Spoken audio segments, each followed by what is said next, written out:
Let's bring the feet about hip width apart. We're going to bend the knees, tuck the pelvis under, pull the rib cage in, let the head and the arms relax, and then coming back up, standing up nice and tall, tucking the pelvis under and coming up tall. We're contracting the abdominals as we curve the spine and just letting the head and the arms relax down. And then thinking about pressing the feet into the floor as you stand up nice and tall. Tuck it under and up. And let's think about the breath. In and out through the nose if you can, or in through the nose and out through the mouth.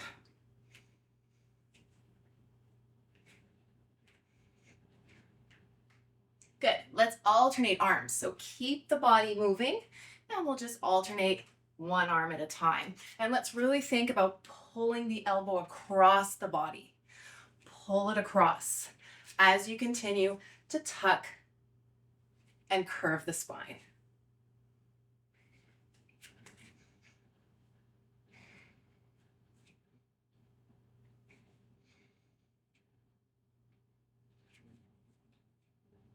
One more time each side. Good, let's come back into the center. Place the hands on the hips. Slight bend to the knee, and we'll just move the rib cage from side to side. Lateral shift, sliding over to one side and the other. Thinking about pulling up nice and tall through the spine.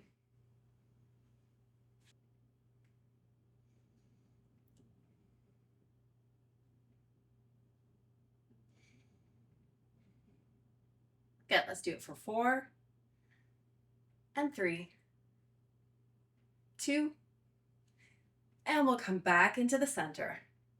Bend those knees even more. What we're going to do is we're going to tuck the pelvis under so you are engaging the abdominals, and then we're going to tilt the pelvis back, maintaining that abdominal contraction. Tuck the pelvis under and tilt it back. Tuck it under, squeeze the bum, tilt. So we're just going into anterior and posterior tilt of the pelvis.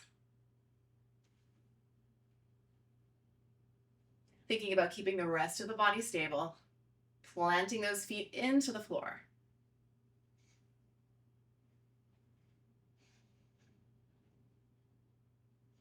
Couple more. Good, let's come back into the center. And now we're gonna think hip bone towards the shoulder, hip bone towards the shoulder. So you're actually thinking about tilting the pelvis and actually lifting one side of the pelvic girdle up and up. Try not to shift over, right? We want to stay parallel and just lifting the hip bone up towards the shoulder. Really bending those knees. Yes, it does feel a little like dancing because it is. But it's also warming up the hips, warming up the lower back, warming up the knees, even the ankles. And it's also getting you thinking about contracting the abdominals. Couple more times.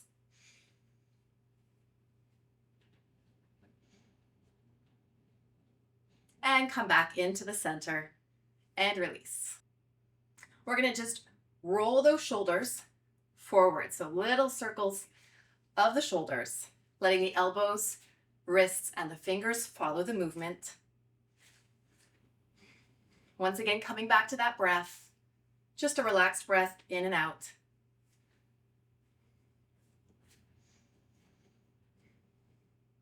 And you can make the circles as big as you like or as small as you like, depending on the comfort through the shoulder and the neck.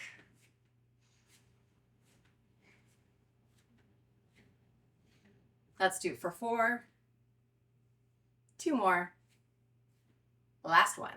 Good. Now we're going to alternate to the back. So reversing it, but one arm at a time. So lift that shoulder up, still thinking about making a circle, but alternating sides. Still letting the elbow, the wrists, and the finger follow the movement.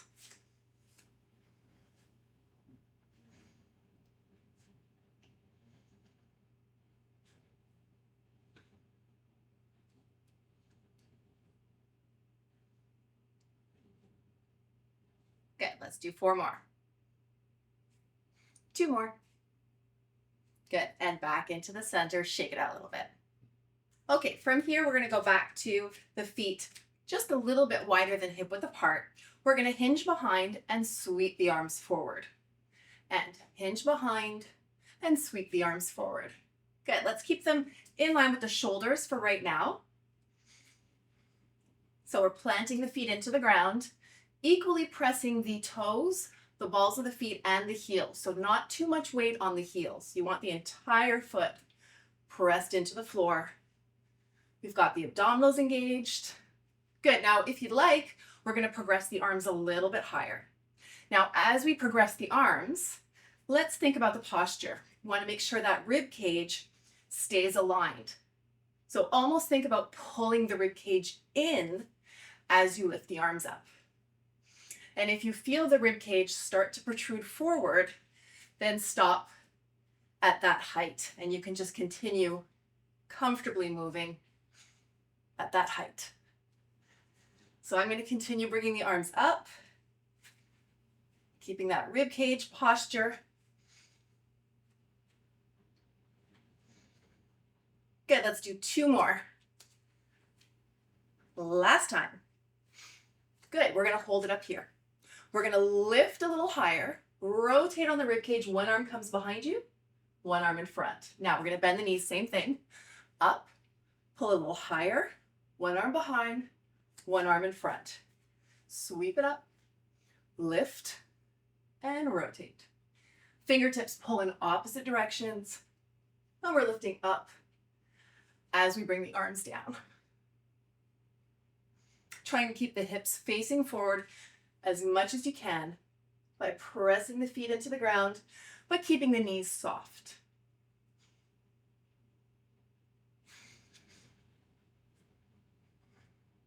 One more time each side.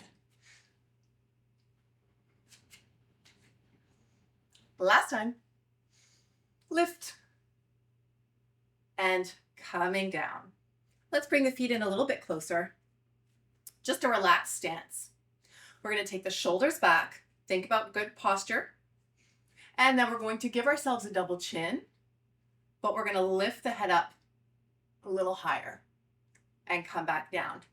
Now, as you do that, let's think about pressing the tongue to the roof of the mouth. So thinking about normal posture, double chin, and a little lift. And down. And all you want to feel is the muscles through the jaw and the neck and into the shoulder.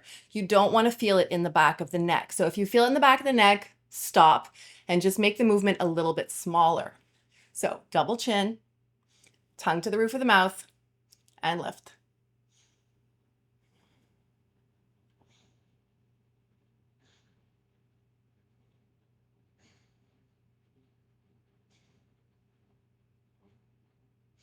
And you are going to lose the double chin a little bit as you lift up, and that's okay because when you come down, you pull it in again.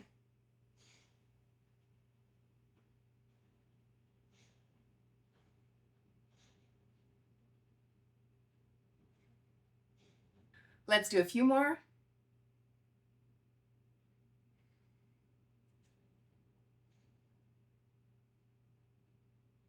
Good.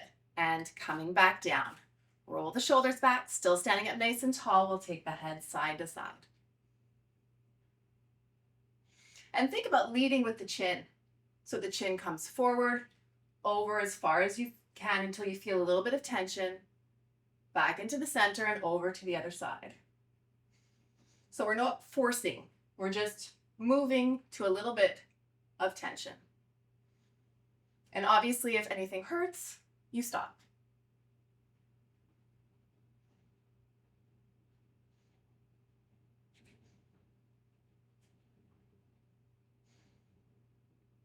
One more time each side.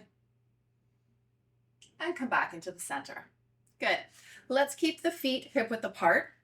We're going to lift the arms up, bend the elbows about shoulder height, and turn the palms facing each other. Now you're going to imagine that you're using a fly machine. So you know the machines that work the chest? So we're imitating that movement. We're going to open the elbows out to the side, keeping that 90-degree angle, and then come back in. So opening out to the side and coming back in. Now, you can challenge the flexibility through the chest by keeping a neutral position of the spine. So once again, that feeling of pulling the rib cage in as you extend the arms open. And imagine that there's a little bit of resistance and that you're actually using that fly machine. So you almost want to contract the muscles of the arms. Contract as you pull behind. Breathing in and out through the nose. Good. Another option here would be to open the arms in line with the shoulders, parallel to the body, sweep to the ceiling, back down and in. So it's open, reach up, and as you reach up, make sure that you're not arching, right? We're keeping that neutral position of the spine, and in. Open, lift, and down. Just an option.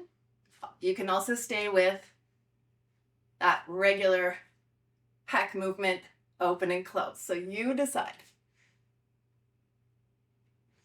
You can also alternate between the two if you'd like. Good, let's do one more.